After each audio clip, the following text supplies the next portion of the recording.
Dans quelques jours, et ce malgré l'absence de débat, notre Assemblée devra se prononcer sur la proposition de loi du sénateur Duplon, donc une loi taillée sur mesure pour l'agrobusiness et qui remet en cause les acquis fondamentaux du droit de l'environnement. Parmi ces mesures, nous retrouvons la réautorisation, vous en parlez, de l'acétamipride, un insecticide de la famille des néonicotinoïdes, interdit depuis 2018 en raison d'un consensus scientifique sur son extrême toxicité pour les abeilles, l'ensemble des pollinisateurs, pour la biodiversité tout entière et la santé humaine. Dernièrement, d'ailleurs, une étude de l'Université de Tokyo sur une dizaine d'échantillons d'eau de pluie entre avril 2023 et septembre 2024, dans lesquels les chercheurs ont trouvé des néonicotinoïdes dans 91% des échantillons prélevés près de zones agricoles. Pourtant, au cours des débats que nous avons pu avoir en commission, certains parlementaires ont affirmé que l'acétamipride n'est pas toxique, ou bien encore qu'il n'est pas persistant dans l'environnement. Plus inquiétant encore, la ministre de l'Agriculture a affirmé que l'acétamipride n'avait aucun impact négatif sur les colonies d'abeilles. En tant que scientifique, que pensez-vous de cette mesure et pouvez-vous nous réaffirmer que la science, ce que la science dit sur ce sujet?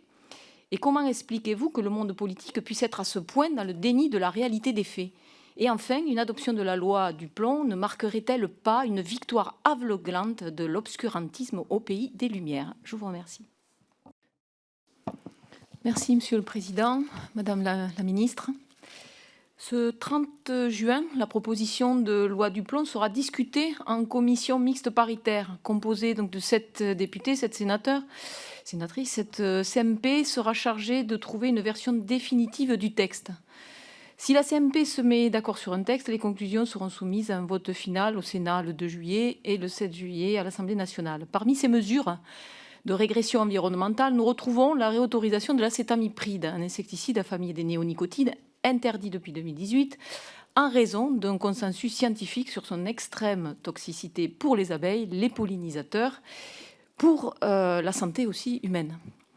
Je viens d'interroger M. Dorian Guinard, juriste spécialiste du droit environnement, et son point de vue de scientifique sur ces néonicotinoïdes qui pourraient être réautorisés. Donc M. Guinard est revenu sur des études qui montrent les effets destructeurs à long terme sur la faune du sol, qu'il y a de gros enjeux toxicologiques et selon lui qu'il y a violation de l'article 5 de la Charte de l'environnement s'il y a réintroduction de ces produits phytosanitaires.